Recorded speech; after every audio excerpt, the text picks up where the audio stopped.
Hello বন্ধুরা, সবাই কেমন আছো? আশা করি সবাই ভালো আছো। তো আজকের ব্লগটা এইভাবেই শুরু করলাম। তো আজকে কিন্তু রথের দিন, শুভ রথযাত্রা সবাইকে। তো রথের দিন আজকে একটা স্পেশাল রেসিপি নিয়ে এসেছি। তো সেই জন্যই তোমাদের কাছে চলে আসলাম রেসিপি নিয়ে। তো দেখো আমি এই যে বসিয়ে দিয়েছি, রেসিপিতে রয়েছে ডাল পুরি, তো নিরামিষ।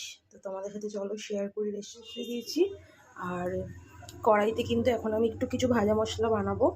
তো চলো ভাজা মশলাটা বানাই, দেন তোমাদের কাছে ফিরে আসি। আমি শুকনো খোলায় একটু গোটা জিরে, ধনে আর একটু দুটো এলাচ, একটা গোটা গরম মশলা আর শুকনো লঙ্কা একটু শুকনো খোলায় নেড়ে নেবো।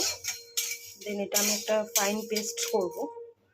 দিয়ে রেখেছিলাম আর এটা আমি ফাইন পেস্ট করে নেবো। তো চলো একটু পেস্ট করে নিয়েছি। সো এইভাবে পেস্টটা তোমরাও করে নিও। গুঁড়ো করে নিয়েছি শিলে। তো এইভাবে এরকম একটা টেক্সচারে চলে এসছে। কড়াইতে কিন্তু তেল দিয়ে দিয়েছি, সর্ষের তেল। তো পরিমাণ মতো তোমরা তেলটা দিও, মানে তোমাদের পুরের পরিমাণ অনুযায়ী। তো এর মধ্যে আমি এবার একটু কিছু ফোড়ন করে নেব। যে কোনো নিরামিষ পুরে আমি একটু হিং দিতে পছন্দ করি।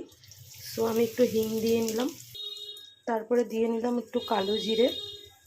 এবারে আমি এখানে এই আদা কুচি, লঙ্কা কুচি করে রেখেছিলাম, তো ওইটা আমি অ্যাড করে দেবো। কিন্তু এবারে এখানে আমি দেখো ডালটাও অ্যাড করে দিয়েছি।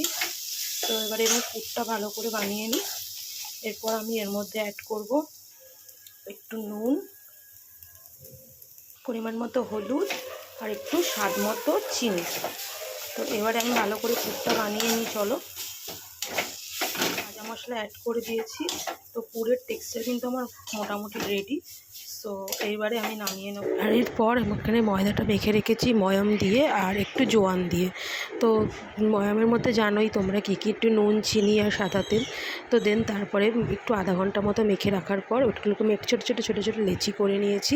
আর লেচিগুলোর মধ্যে এবারে কিন্তু যেই পুরটা বানিয়েছিলাম ডালের, ওই পুরগুলো ভরে একটা চ্যাপ্টা চ্যাপ্টা শেপ দিয়ে রেখে নিয়েছিলাম। তো চলো প্রত্যেকটা এইভাবে করে নেওয়ার পর এবারে কিন্তু ভাজার পালা। তো তার জন্য কিন্তু একটা ফ্রাইং প্যান আমি বসিয়ে নিয়েছি আর তেল ভালো করে গরম করে নিয়েছি। তারপরে একটা একটা করে আমি কচুরি ছেড়ে দিচ্ছিলাম। তো গরম গরম ভাজার পর এবারে সার্ভ করার পালা। যেহেতু রথের দিন ছিল, জিলাপি তো মাস্ট থাকতেই হবে। তো তোমরাও জানিও কেমন লাগলো। কমেন্টস করতে কিন্তু একদম ভুলো না বন্ধুরা। আর লাইক শেয়ার করে দিও আর অবশ্যই ফলো করে দিও। Thank you so much.